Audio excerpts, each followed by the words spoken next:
Olá, peritos! Meu nome é Genor Zaparoli e eu trabalho como perito judicial e assistente técnico nas horas vagas. O tema de hoje estamos seguindo aquela série de dicas para melhorar a performance do seu computador. Então, dica número 3. Nós vamos falar sobre o processador do computador. Nós já falamos no vídeo 1, na dica 1, sobre o HD e como seria melhor, como melhoraria o seu computador se você trocasse o seu HD. Na dica 2 nós falamos sobre trocar ou melhorar a memória RAM do seu computador. Agora nós vamos falar do terceiro ponto que pode melhorar o desempenho do seu computador, que é o processador. Mas antes, pessoal, deixa eu fazer o meu pedido. Deixa aqui embaixo já, dá uma paradinha aí, dá aquele like legal pra gente, para fomentar o nosso vídeo, né? Comenta qualquer coisa, faz uma pergunta, diga um olá só para melhorar o engajamento do vídeo nas redes sociais, para ver se a gente traz mais gente para discutir sobre a área da perícia judicial. Se você não é inscrito, dá aquela forcinha pra gente, se inscreve. Não custa nada. E, se possível, compartilhe nas redes sociais com seus colegas para levar informação útil para quem ainda não está ciente do que nós estamos falando aqui. Bom, nós estamos tratando de uma série sobre melhorias no seu computador, tá? Pode ser computador, pode ser notebook, netbook, tá? Pode até ser celular, se ele for um celular no qual você possa escamotear as peças, né? Mas vamos falar especificamente dos computadores em geral, notebook, netbook. Bom, o processador é um dispositivo que faz o cálculo do computador. O computador faz cálculo a todo momento. A cada nanosegundo ele está fazendo um cálculo. E o responsável por fazer cálculos é o processador. Então é fácil para você entender que o processador também pode melhorar o desempenho do seu computador. Se o processador for fraco, com um clock baixo, uma capacidade baixa, você entende que ele vai fazer cálculos mais lentos e, portanto, a memória RAM vai ter que ficar aguardando o processador fazer o seu trabalho para depois receber os arquivos que ela pediu para o HD para ser colocado na memória RAM. E respostas mais lentas do processador com certeza desenvolve uma baixa performance do usuário final. Então pode ser que você pediu para abrir uma planilha. Aquela planilha ela tem um monte de células que estão calculadas ali, né? Ele vai ter que abrir e recalcular elas, porque a todo momento ele recalcula, né? E vai ter que te entregar. Quem está recalculando todas as planilhas, todas as células, todas as contas, as fórmulas, é o processador.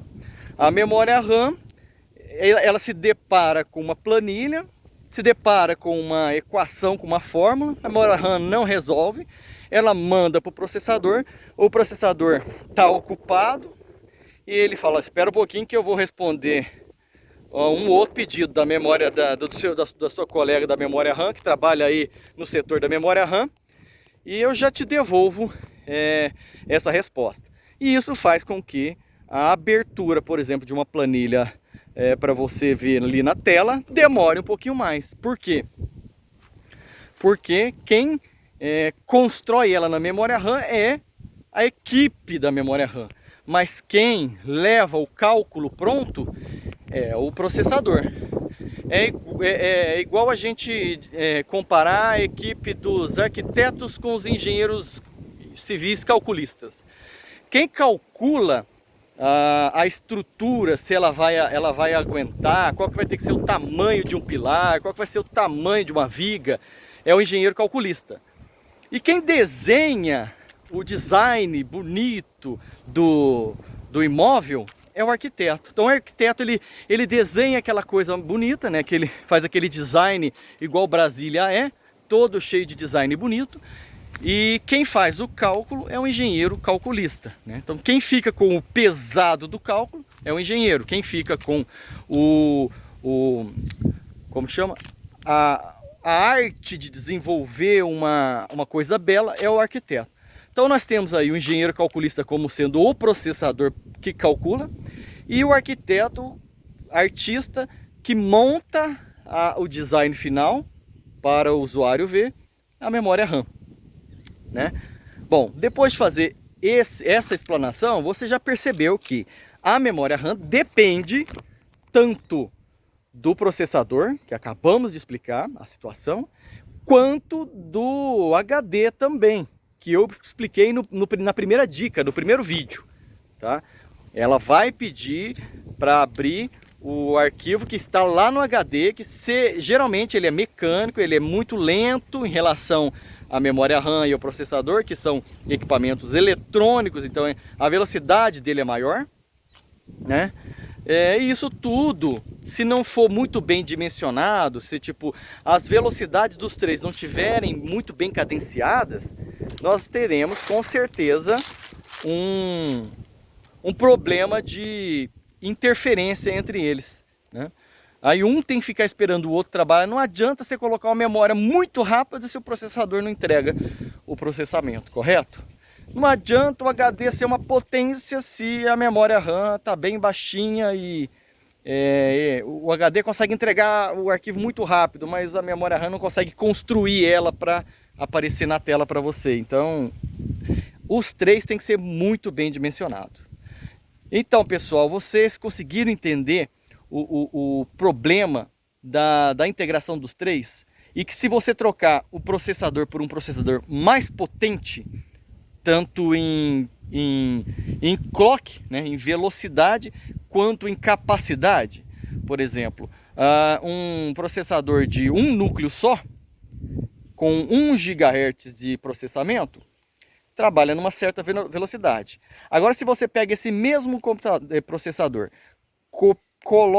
troca ele por um outro de um núcleo mais 4 GB de processamento, nós temos uma multiplicação por 4 na velocidade do processador. E isso, com certeza, interfere na qualidade, na performance do seu computador, né?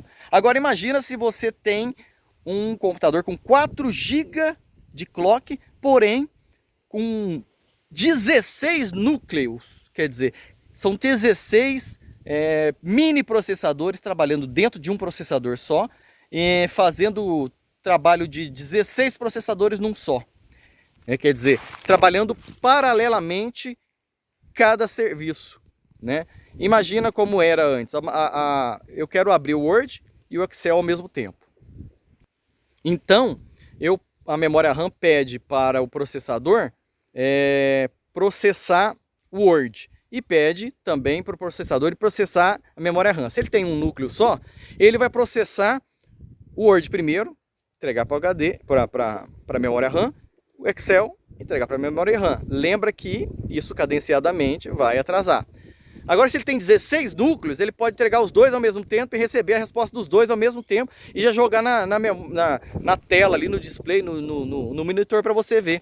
Então, entendeu que um processador melhor, de maior capacidade, de maior velocidade, pode ajudar bastante no desempenho do seu computador? Então, relembrando aqui, três itens importantíssimos dentro do computador: memória RAM, HD, SSD e processador.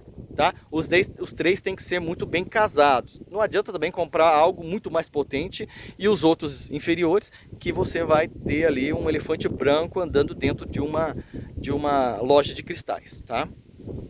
E aí, pessoal? Tá entendido? Três dicas interessantes. Vou trazer mais dicas já, né? Mais à frente. E comenta aqui embaixo o que você achou. Você concorda com o que eu disse? Que eu posso não estar falando 100% corretamente, posso ter deixado algo passar aqui. Você concorda com o que eu falei? O que eu falei está correto? Vamos discutir É para isso que eu trago vídeos aqui, pessoal. É para a gente discutir, para melhorar a área da perícia judicial, da perícia em geral, da perícia extrajudicial também, né? Já aconteceu alguma coisa com você? O seu computador está lento? Pode ser um desses 3 itens, mas existem outros itens que nós vamos tratar em vídeos posteriores, tá? Comenta aqui embaixo, deixa seu like, seu dislike se você não gostou. Não é inscrito, dê uma forcinha pra gente, se inscreve no canal, vamos melhorar, vamos evoluir essa área e se puder, compartilhe com seus colegas, tá ok? Grande abraço e até a próxima!